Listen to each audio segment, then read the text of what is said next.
बिस्मिल्लाहिर्रहमानिर्रहीम। बेटा welcome to lecture number 21 English book first. हमारा lesson number 2 clearing in the sky जो है वो जारी है। तो ओल्ड मैन जो है वो अपने बेटे को एक पहाड़ की चोटी पर ले गया है, जहाँ उसने देखा कि 3/4 एकड़ का रकबा है और उसके ऊपर उसके वालिद साहब ने 3 किस्म की सब्ज़ियाँ जो है वो काश्त की हुई हैं। उसमें से आलू हैं, टमाटर हैं और इसके अलावा जहाँ कचार है। अब तकरीबन कुछ 36 कतारें वहाँ पर बेटा आलूओं की होती हैं, 1 दर्जन कतारें जो है वहाँ टमाटरों की हैं और 6 कतारें जो है वहाँ उस खेत के अंदर जो है वो कचालुओं की हैं या रतालुओं की हैं। तो उसका बेटा बड़ा हैरान होता है जब उसने उस खेत की सफाई सुथराई देखी। तो वो कहता भी है कि मुझे आपके इस खेत के अंदर कोई जड़ी बूटी नज़र नहीं आ रही, क्या वो यहाँ नहीं उगती? तो यहाँ तक हमने पढ़ा था। तो आगे उसका वालिद कहता है आई वॉन्ट लेट एम, ये बताइए यहाँ पर I won't let M, late allow करना, मैं उन्हें उगने ही नहीं दूंगा। अब अगर आप देखें तो ये ऐसे लिखा हुआ है आई वॉन्ट, आप देखें ना बेटा, लेट एम, मैं उन्हें उगने ही नहीं दूंगा। असल में ये जो है ना एम, ये बेटा कॉन्ट्रैक्शन है, ये शॉर्ट फॉर्म है किसकी? देम की। ठीक है। जब भी आप कोई वर्ड है आप उसको कॉन्ट्रैक्ट करते हैं, या फ्रेज़ है जैसे कैन नॉट है, आप इसको कॉन्ट्रैक्ट कर देते हैं कैंट, तो आप ऊपर क्या यूज़ करते हैं? अपॉस्ट्रोफी। क्या यूज़ करते हैं? अपॉस्ट्रोफी। तो ठीक है, यहाँ पर बेटा अपॉस्ट्रोफी आना चाहिए, ये इन्होंने नहीं लगाया। देखें I don't see a weed in this patch, want to grow here, I won't let M, मैं उन्हें उगने ही नहीं दूंगा। अब यहाँ पर क्या आएगी बेटा? अपॉस्ट्रोफी आएगी, आपकी बुक के अंदर नहीं लगी हुई। ठीक है। दूसरा यहाँ पर जो नोट करने वाली बात है वो ये है लेट है, और लेट के बाद जो है वो एम है। आपने बेटा याद रखना है कि अमूमन जो आपकी प्रेपोजिशंस हैं उनके बाद जो है प्रोनाउन की ऑब्जेक्टिव स्टेट आती है, और कुछ वर्ब्स भी हैं जो अपने बाद प्रोनाउन की ऑब्जेक्टिव स्टेट लेते हैं। प्रोनाउंस आपने पढ़े होंगे, पर्सनल प्रोनाउन जो है, ये देखें जैसे पर्सनल प्रोनाउन, जैसे बेटा आई है, माई है, मी है, माई सेल्फ है और माइन है। अब ये जो हालत है ना, इनके सबके नाम हैं अपने अपने। ये जो है सब्जेक्टिव केस है, आप इसको सब्जेक्टिव भी कहते हैं और नॉमिनेटिव भी कहते हैं। क्या कहते हैं बेटा? नॉमिनेटिव जो, ठीक है। ये पॉजेसिव है, ये ऑब्जेक्टिव केस है, ऑब्जेक्टिव या फिर एक्यूजेटिव। अब इनके नाम क्यों हैं ये? वो इस वजह से देखें, आप कहते हैं शी इज़ टीचिंग, ठीक हो गया बेटा, मी या आई, शी इज़ टीचिंग मी। यहाँ आई नहीं आएगा, क्यों? क्योंकि यहाँ पे ऑब्जेक्ट चाहिए आपको। जब ऑब्जेक्ट चाहिए होगा तो कौन सी स्टेट आएगी? ऑब्जेक्टिव स्टेट आएगी। ठीक है। अब समझाए इसका नाम ऑब्जेक्टिव स्टेट क्यों है? इसका नाम ऑब्जेक्टिव स्टेट इस वजह से है बेटा क्योंकि ये ऑब्जेक्ट की जगह पे आती है। और इसका नाम सब्जेक्टिव पता क्यों है? क्योंकि ये सब्जेक्ट की जगह आती है। फॉर एग्जांपल आई या मी एम टीचिंग हर, आई या मी एम टीचिंग हर। तो बेटा यहाँ पर मी नहीं आएगा, यहाँ पर क्या आएगा? आई, क्योंकि आपको क्या चाहिए? सब्जेक्ट चाहिए। तो जब सब्जेक्ट चाहिए होगा तो सब्जेक्टिव केस, जब ऑब्जेक्ट चाहिए होगा तो ऑब्जेक्टिव केस। ठीक हो गया। तो अपने जहन के अंदर रखना है बेटा कि लेट जहाँ भी यूज़ हो, आपने लेट के बाद प्रोनाउन की कौन सी स्टेट लगानी है? ऑब्जेक्टिव स्टेट लगानी है। और एक बात और भी, लेट के बाद जो है बेयर इन्फिनेटिव आता है या first form of the verb आती है। क्या आती है बेटा? First form of the verb. ये आपने पढ़ा होगा, ये let's go for a walk आम यूज़ करते हैं। असल में ये है पूरा है let us go for a walk. अब अगर आप अस के बारे में निकालें कि अस कौन सी स्टेट है, तो वी आवर अस, तो कौन सी हुई बेटा? ऑब्जेक्टिव। ठीक है, ये आपने भूलना नहीं है। तो एक बात, अब यहाँ पर क्या लगाएंगे? अपॉस्ट्रोफी लगाएंगे। अपॉस्ट्रोफी किस वजह से? क्योंकि ये देम की कॉन्ट्रैक्शन है। किसकी कॉन्ट्रैक्शन है बेटा? देम की। ठीक हो गया। और दूसरा आप ज़हन में रखेंगे कि हम लेट के बाद जो वर्ब है प्रोनाउन की बेटा कौन सी स्टेट लगाएंगे? Objective state. और अगर इसके बाद वर्ब लगाना हुआ तो वर्ब की कौन सी फॉर्म आएगी? First form. जैसे यहाँ पे देखें let's go for a walk, go कौन सी फॉर्म है बेटा? First form of the verb है। ठीक हो गया। ही सेड, उन्होंने कहा, now this is what I been wanting you to see, यही वो चीज़ है जो मैं तुम्हें दिखाना चाहता हूँ। अगर हम इधर आए वापस ज़रा, ये आ गया यहाँ पर जो है now you are coming to something sun, या देखिए नाउ के बाद कॉमा है। अब इधर आ जाए वापस, नाउ दिस इज़ व्हाट, तो नाउ के बाद कॉमा नहीं है। असल में बेटा नाउ एडवर्ब है और ये एडवर्ब ऑफ टाइम है। क्या है? Adverb of time. कौन सा एडवर्ब है? टाइम का। एडवर्ब जब फिक्रे के शुरू में आते हैं ना, ठीक है, जैसे फिक्रे के स्टार्ट में आप फिक्रा स्टार्ट करें, सेंटेंस आप स्टार्ट करें हाउ एवर से, आप शुरू करें नाउ से, आप शुरू करें वंस से, इस तरह के जब जो एडवर्ब्स होते हैं तो ये बन जाते हैं इंट्रोडक्टरी पार्ट। क्या बन जाते हैं बेटा? Introductory part. फिर ये अपने बाद क्या लेंगे? कॉमा। जैसे once two friends lived there, ठीक है। However I will help you, now you are confusing me, ठीक हो गया। तो ये बेटा क्या बन जाएंगे? Introductory part. क्या बन जाएंगे बेटा? Introductory part. और इंट्रोडक्टरी पार्ट के बाद आप क्या लगाएंगे? कॉमा। क्या लगाएंगे? कॉमा। एडवर्ब्स रहेंगे, एडवर्ब्स ही हैं ये, लेकिन ये फंक्शन किसका कर रहे हैं बेटा? इंट्रोडक्टरी पार्ट का। और इंट्रोडक्टरी पार्ट के बाद आप क्या लगाते हैं? कॉमा लगाते हैं। क्या लगाते हैं बेटा? कॉमा, ठीक हो गया। तो यहाँ पर कॉमा आना चाहिए, उन्होंने लगाया नहीं है। नाउ दिस इज व्हाट, अब यही वो चीज़ है I been wanting to you to see, जो मैं आपको दिखाना चाहता था। अब देखें, नाउ दिस इज व्हाट, अब यही वो चीज़ है। ये बट यहाँ पर सिंपल एक प्रोनाउन के तौर पर काम कर रहा है। क्या है बेटा? ये प्रोनाउन। कौन सा प्रोनाउन जो है? Now this is what I have been wanting you to see. ये यहाँ पर व्हाट बेटा is not an interrogative pronoun. ये इंट्रोगेटिव प्रोनाउन नहीं है। इंट्रोगेटिव प्रोनाउन जो होता है वो अपने बाद जो है सवाल निशान लेता है। ये सिंपल प्रोनाउन है। ये किसकी तरफ इशारा कर रहा है बेटा? ये इशारा कर रहा है पीस ऑफ लैंड की तरफ। पीस ऑफ लैंड, वो पीस ऑफ लैंड कहाँ है? जो टॉप ऑफ द माउंटेन है। जो कहाँ पर है बेटा? टॉप ऑफ द माउंटेन है। याद रखिएगा, जब वट सिंपल प्रोनाउन होगा बेटा तो फिर हम फिक्रे को सवालिया नहीं करेंगे, ठीक हो गया? समझ में आ गई? और वैसे भी जब ये इंट्रोगेटिव प्रोनाउन होगा ना, फिर ऐसे होगा, व्हाट इज अली डूइंग। अब देखें सवालिया फिक्रों में जैसे होता है हेल्पिंग वर्ब अपने सब्जेक्ट से पहले आ रहा है। अब यहाँ पर ये क्या है बेटा? इंट्रोगेटिव प्रोनाउन, ठीक हो गया? तो हर जगह बेटा ये ज़रूरी नहीं है जहाँ भी वर्ड्स लगा हुआ हो वो इंट्रोगेटिव प्रोनाउन ही हो। अब ये तर्जुमा क्या होगा ना? यही वो चीज़ है जो मैं तुम्हें दिखाना चाहता हूँ।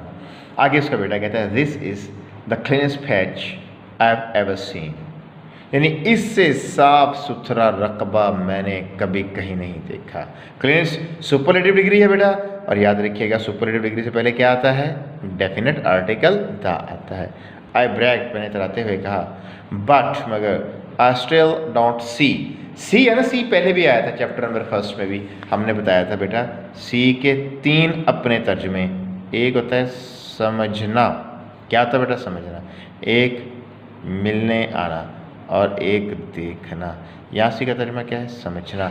मगर मुझे अभी तक ये समझ नहीं आई, why you climb the top of this mountain, क्या आप इस पहाड़ की चोटी पर क्यों चढ़े? टू क्लियर दिस पैच, इस जगह की सफाई के लिए, ठीक हो गया?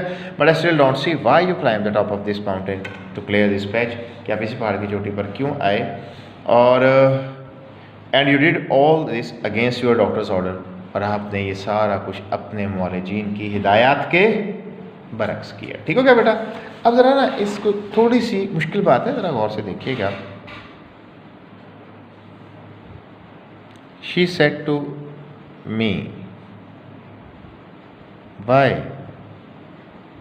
Are you teasing her. ये फिक्र हो गया, ठीक है? जब ये हम इसके इन्वर्टेड कॉमर्स खोलेंगे तो ये बन जाएगा she asked me Y.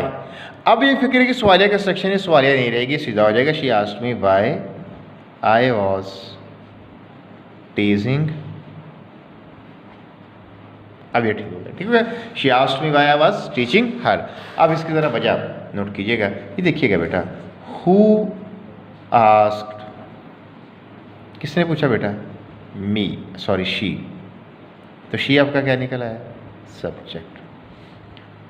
Who was asked, किससे पूछा गया, मी, तो मी क्या निकला है, ऑब्जेक्ट। व्हाट वाज आस्क्ड, ठीक है, वाई आई वॉज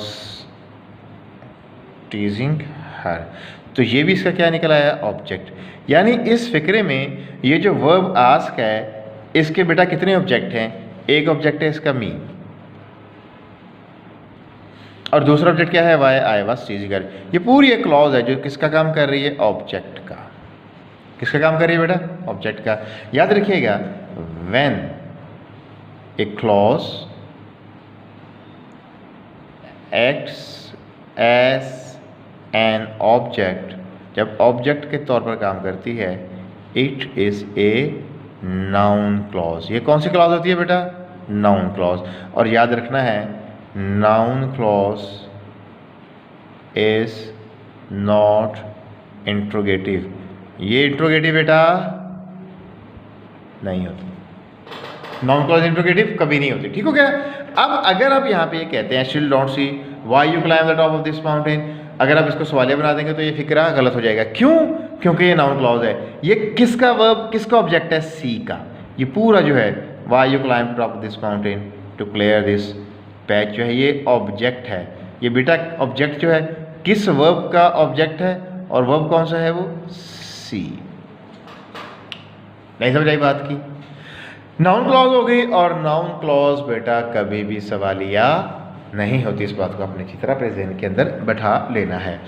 अब यहाँ पे ये बात चल पड़ी है, तो थोड़ा सा ना आपको ये बताते हैं कि आपने फिक्रे में सब्जेक्ट और ऑब्जेक्ट कैसे ढूंढना है। ये आपको आना चाहिए, आपको आएगा तो फिर आप ये कर सकेंगे ना। हाउ टू फाइंड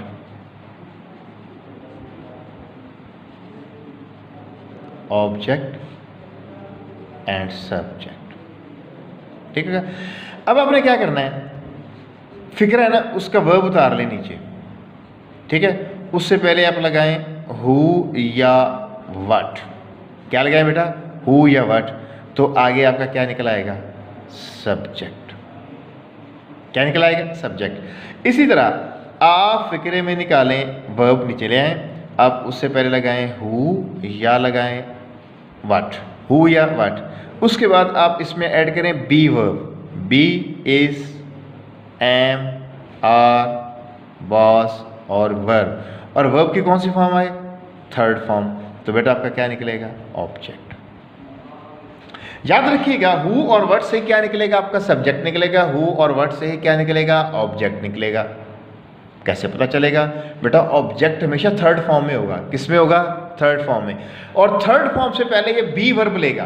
कौन सा वर्ब लेगा, बी वर्ब। जैसे देखें, अब ये फिक्रा है, शी हैज़ ईटन एप्पल्स, ये एक जुमला है, ठीक है। अब हम कहते हैं जनाब, हु हैज़ ईटन, किसने खाया बेटा, शी, तो शी क्या निकला है आपका, सब्जेक्ट। अब आप कहेंगे सर अभी तो आपने कहा था कि थर्ड फॉर्म के साथ क्या निकलता है, ऑब्जेक्ट निकलता है। बेटा याद रखिएगा, थर्ड फॉर्म के साथ जो ऑब्जेक्ट निकलेगा उससे पहले क्या होना ज़रूरी है, इज, एम, आर, वाज, वर या बी। क्या होना ज़रूरी है बेटा, इज, एम, आर, वाज, वर या बी, वरना आपका क्या निकलेगा, सब्जेक्ट निकलेगा, ठीक हो गया। देखें, थर्ड फॉर्म से पहले इज, एम, आर, वाज, वर या बी है, नहीं है, तो क्या निकला है आपका सब्जेक्ट। अब ये देखें, व्हाट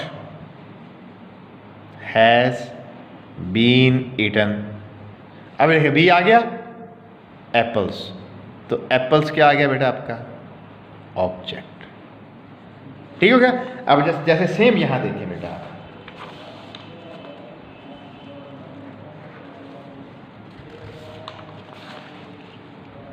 यहां देखिए,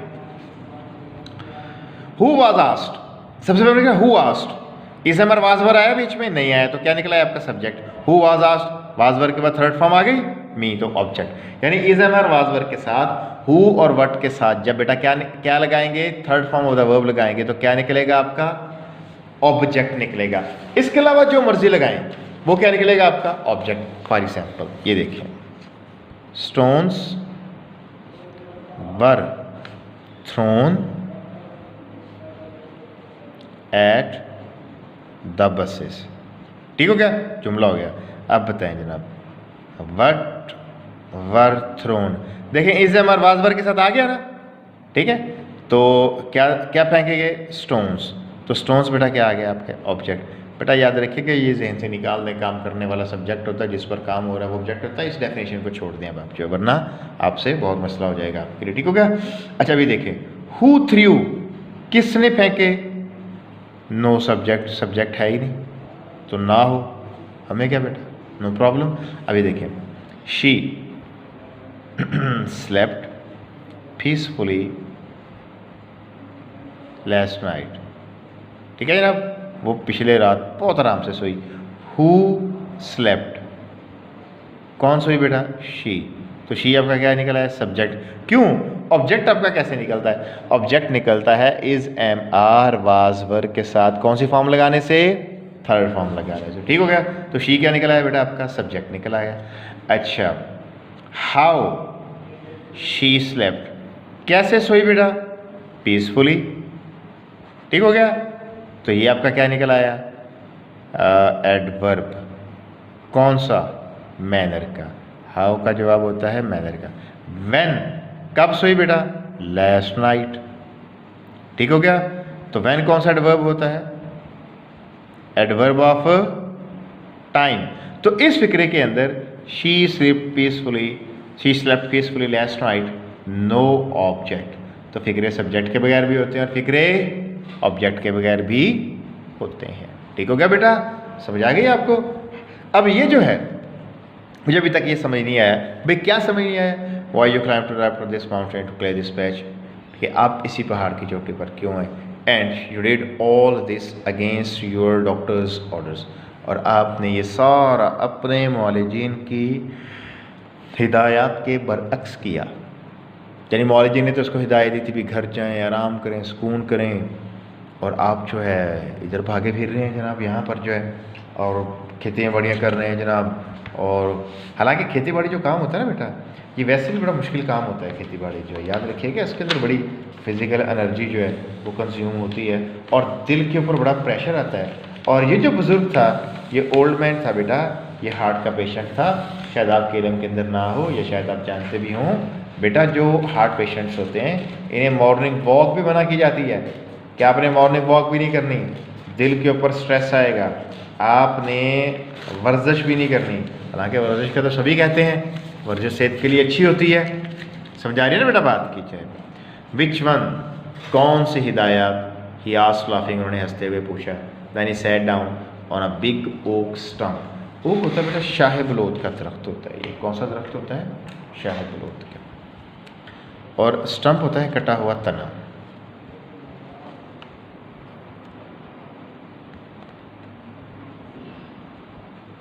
शाह, इधर मार्कर जो है रुक रुक के चल रही है, शाह बलूत का दरख्त जो है बेटा ये होता है, बलूत दोबारा लिखते हैं, अब से लिखा जाएगा ये ऐसे। ठीक हो गया बेटा, शाह बलूत का दरख्त जो है। अच्छा, स्टम्प होता है कटा हुआ तना। क्या होता है बेटा, कटा हुआ तना। अब इसको ज़रा आप, I sat down on a big oak stump and I sat down on a small black gum stump near him, के पास ही सैगून वाले दरख्त के ऊपर जो है वो बैठ गया। अब ज़रा इसको आप, क्वेश्चन बच्चों को थोड़ी डिफ़िकल्टी होती है। Where did the old man sit on the top of the mountain. बेटा उसका वालिद कहाँ बैठा था, शाह बलूत के कटे हुए तने के ऊपर जो। Where did his son seat,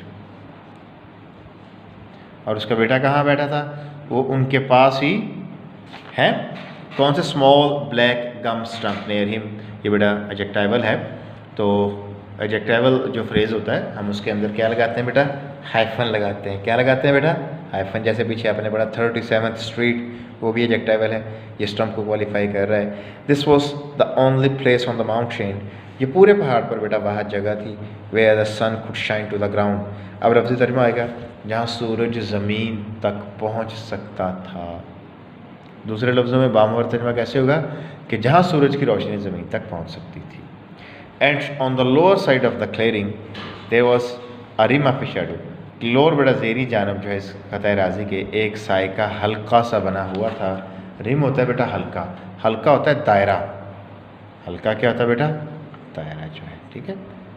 एक साए का हल्का सा बना हुआ था ऐसे, ठीक है, एक हल्का सा बना हुआ था किसके ऊपर जो है, rim of shadow over the rose of dark starward plants, जो सेहतमंद जो पौधे थे बेटा, loaded with green tomatoes, loaded जो भरे हुए थे किससे, विद ग्रीन टमाटोज, सब्ज टमाटरों से बेटा,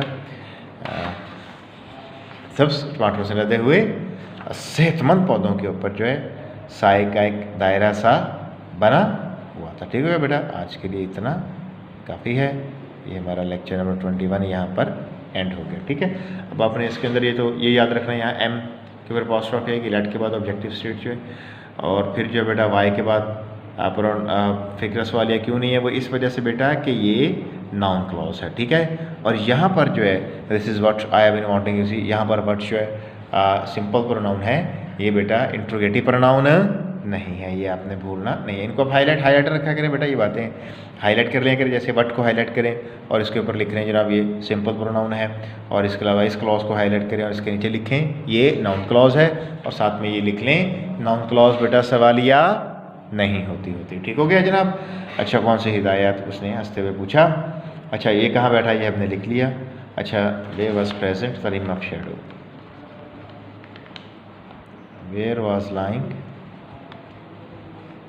the rim of the shadow, साए का हल्का बेटा कहाँ बना हुआ था, ये आ गया जनाब इसका जवाब। And on the lower side of the patch there was, ठीक है। अब इसको अपने लेंथी करना हो, थोड़ा सा ऊपर से मिला दें जनाब। This was the only place on the mountain where the sun could shine to the ground, ये पूरे पहाड़ पर बेटा वहाँ जगह थी जहाँ पर सूरज की किरणें ज़मीन तक पहुँच रही थी। अब ज़रा हम इसका बामुहावरा तर्जुमा कर लेते हैं। ठीक है बेटा, कोई भी बात बच्चों आपको समझ ना आए तो वहाँ बच्चे जो हैं पूछते रहते हैं, शर्माया मत करें। जो है इन्होंने आपको हमारे नंबर भी दिए हैं, व्हाट्सएप नंबर भी हैं, आप उसके ऊपर भी कंसल्ट कर सकते हैं। बेटा आपने पूछेंगे, याद रखिएगा सवाल करने से कभी भी नहीं झिझकना, और हम हमेशा सवाल करने वाले बच्चे को इनकरेज करते हैं। जितना आप सवाल करेंगे आपको उतना ही ज़्यादा अच्छा समझ आएगा। आपको ये समझ नहीं आया कि लेट के बाद कौन सी हालत आती है, आपको समझ नहीं आया कि सब्जेक्ट ऑब्जेक्ट कैसे ढूंढने हैं, आप दोबारा पूछ सकते हैं। ठीक है बेटा, हम दोबारा फिर आपको समझा देंगे, हमारा काम ही है। जब तक आपको समझ नहीं आएगा हमारे आगे बढ़ने का कोई फ़ायदा नहीं होगा। दूसरी बात बेटा, ख़ास तौर पर वो बच्चे जिनकी MCAT है, जिन्होंने मेडिकल करना, ग्रामर बेटा बड़ी हैवी किस्म की ग्रामर आती है, हम आपको कोशिश कर रहे हैं कि साथ के साथ ग्रामर के पॉइंट्स भी बताते जाएं। जैसे हमने आपको सब्जेक्ट ऑब्जेक्ट तरीका बताया, अपॉस्ट्रोफी का तरीका बताया, और साथ में हमने आपको ये भी बताया कि वर्ड जो है यहाँ पर जो है इंट्रोगेटिव प्रोनाउन नहीं है। ठीक हो गया बेटा, तो इन चीज़ों को आपने बेटा जहन के अंदर रखना है। अब इसको ज़रा हमारा तर्जुमा करते हैं। I don't see a wheat in this patch, I laughed want the grow, इसे हमने पढ़ दिया था। I won't let him, he said. Now this is what I've been wanting you to see. मैं उन्हें उगने ही नहीं दूंगा, उन्होंने कहा, और अब यही वो चीज़ है जो मैं आपको दिखाना चाह रहा था। This is the cleanest patch I've ever seen, I bragged, but I still don't see why you climb the top of this mountain to clear this patch and you did all this against your doctor's orders. इससे साफ सुथरा रकबा मैंने कभी कहीं नहीं देखा, मैंने इतराते हुए कहा, मगर मुझे अभी भी आपके इसी पहाड़ की चोटी पर आकर इस क़ताए राज़ी को साफ़ करने की वजह समझ नहीं आई, और आपने ये सारा कुछ अपने मौलजीन की हिदायत के बरअक्स किया। विच वन, कौन सी हिदायत? ही आस्क्ड लाफिंग, उन्होंने हंसते हुए पूछा। Then he sat down on a big oak stump and I sat down on a small black gum stump near him. फिर वो एक बड़े से शाही बिलोत के कटे हुए तने के ऊपर बैठ गया, और मैं उनके पास ही छोटे से स्याह गूंद वाले दरख्त के ऊपर दरख्त के कटे हुए तने के ऊपर बैठ गया। This was the only place on the mountain where the sun could shine to the ground, पूरे पहाड़ पर ये वहाँ जगह थी जहाँ सूरज की किरणें ज़मीन तक पहुँच रही थी। And on the lower side of the patch there was a rim of a shadow over the rose of dark starlet plants loaded with green tomatoes, और इस कतई राजी के ज़हरी जानब गहरे सब्ज़ रंग के टमाटरों से लदे हुए सेहतमंद पौधों के ऊपर साए का एक दायरा सा बना हुआ था, या बेटा साए का एक हल्का सा बना हुआ था। अब बेटा यहाँ पर जो है ना एक छोटा सा ये इसको हाईलाइट कर लें, rim of a shadow over the rose of dark starlet plants loaded with green tomatoes. Now what's the difference between over and on, आपको समझाने के लिए ऐसे देखें, ये मेरे पास जो है ये बेटा एक मार्कर है। अब ये मार्कर जो है ये बुक से ऊपर है, देखिए ना गैप है बुक के अंदर, ये होता है ओवर, जब वो चीज़ बिल्कुल इसके ऊपर है और उसमें गैप है। अगर अभी इसको बिल्कुल टच कर रही है, जैसे देखेंगे इसके ऊपर रख दिया हमने, तो ये ऑन होता है, ये फ़र्क है। अब ये बताएं यहाँ पर जो है क्या साया जो है, फ़र्ज़ किया ये किताब जो है ये टमाटर है, क्या वो इसके ऊपर आकर रुक गया था, या साया उसको बेटा टच कर रहा था, साया उसको बेटा टच कर रहा था। लेकिन जब हम इंग्लिश के अंदर लिखेंगे तो आप ऑन द नहीं लिखेंगे, आप क्या लिखेंगे, ओवर द रोज। इसको भी हाईलाइट कर लें, क्या लिखेंगे बेटा, over the rose of road. ठीक है जी, लोडेड विद ग्रीन टोमेटोज, जिनके ऊपर सब्ज़ टमाटर जो है वो बेटा लदे हुए थे। अब हमारे बेटा सिनोनिम्स रह गए हैं, सिनोनिम्स हम कर लेते हैं इसी के जो है,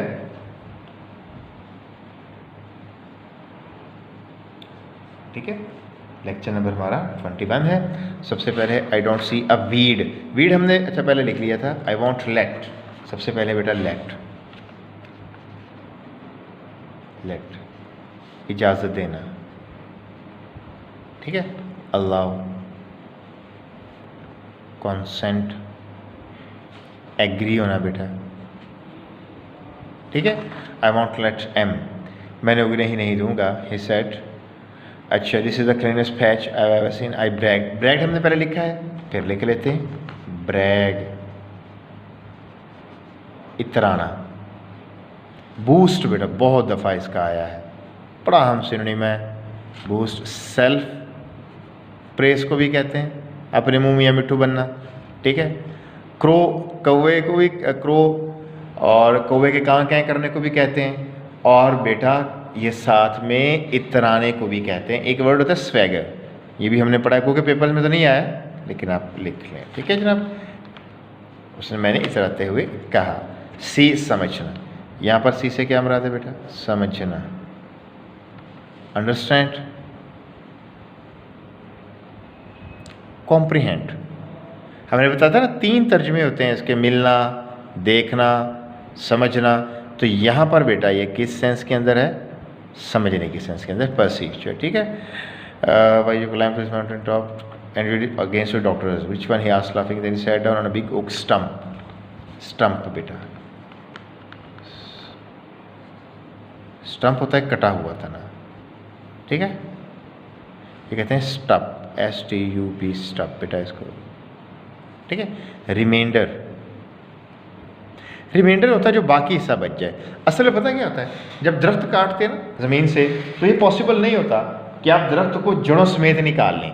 जब दरख्त को काटते हैं तो दरख्त का कुछ हिस्सा बच जाता है ज़मीन से बाहर, आपने देखा होगा, तना छोटा सा जो है उसे बेटा फिर स्टंप कहा जाता है। जब बाद का एक शाख जब बड़ी शाख से लैदा होती है तो छोटी शाख का कुछ हिस्सा बड़ी शाख के साथ अटैच रह जाता है, उसको बेटा क्या कहा जाता है, स्टंप कहा जाता है। क्या कहा जाता है बेटा, स्टंप। इंग्लिश स्टंप इसका आया हुआ है, स्टंप भी कहते हैं। और रिमाइंडर जो बाकी वाला हिस्सा होता है बेटा, उसे भी कहा जाता है।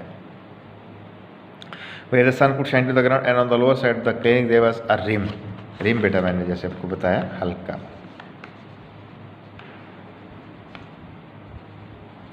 ब्रिम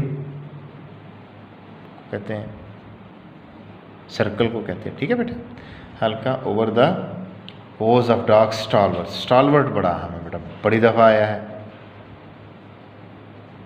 स्टालवर्ट होता है सेहतमंद, ठीक है। स्ट्रॉन्ग आया हुआ है इसका, बहुत दफ़ा आया हुआ है। रोबस्ट एक वर्ड होता है, ठीक है, ये बड़ी दफ़ा आया हुआ है। हेल्थी को भी बेटा ये कहते हैं, ठीक हो गया। स्टर्डी एक वर्ड आप आगे जाके पढ़ेंगे, ठीक हो गया। तो बस इसके बेटा यही सिनोनिम है, इससे ज़्यादा इसके सिनोनिम नहीं है, ठीक हो गया बेटा। उम्मीद है कि आपको लेक्चर आज का समझ आया होगा। फिर भी ना समझ आया हो आप हमसे रब्ता कर सकते हैं, और बेटा कॉलेज भी चक्कर लगा सकते हैं। कोई भी आपकी क्यूरी है तो हम यहाँ मौजूद होते हैं, हम आपके मसाइल को हल करते हैं। कि ओके बेटा, अल्लाह हाफ़िज़।